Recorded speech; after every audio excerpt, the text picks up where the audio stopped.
బాగుంటుందని చెప్పి డిఎఫ్ఓ గారు కూడా చెప్పడం జరుగుతూ ఉంది.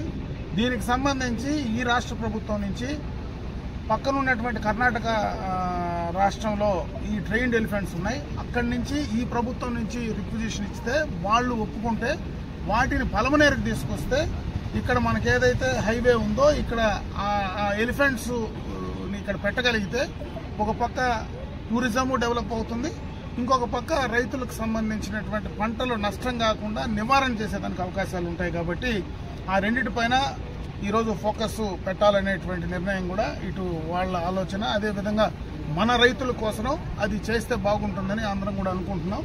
కాబట్టి త్వరలోనే దాని కార్యాచరణ తీసుకురావడానికి ఒక అవకాశం ఉంది. ఎందుకంటే ఈరోజు మనకు ఏదైతే ఎక్స్ప్రెస్ వే వస్తూ ఉందో ఎన్హెచ్ ఉంది, NHAI NH4 ఉంది, ఎక్స్ప్రెస్ వే వస్తూ ఉంది.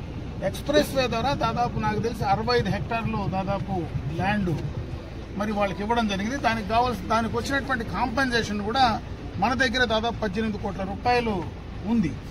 దాన్ని స్టేట్ గవర్నమెంట్లో ఉంది.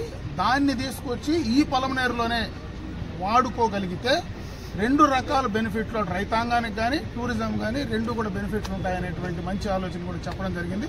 దీన్ని పూర్తి స్థాయిలో తీసుకురావడానికి నా వంతు నేను ముఖ్యమంత్రి గారి దృష్టికి కానీ అదేవిధంగా ఉప ముఖ్యమంత్రి ఎవరైతే పవన్ కళ్యాణ్ గారు ఈరోజు ఫారెస్ట్ మినిస్టర్గా ఉన్నారో ఆయన నోటీసు కూడా తీసుకెళ్లి దాన్ని కర్ణాటక ప్రభుత్వానికి దాన్ని ఫాలోఅప్ చేసేటువంటి కార్యక్రమాన్ని తీసుకోవాలనేటువంటి ఆలోచన కూడా చేశాం.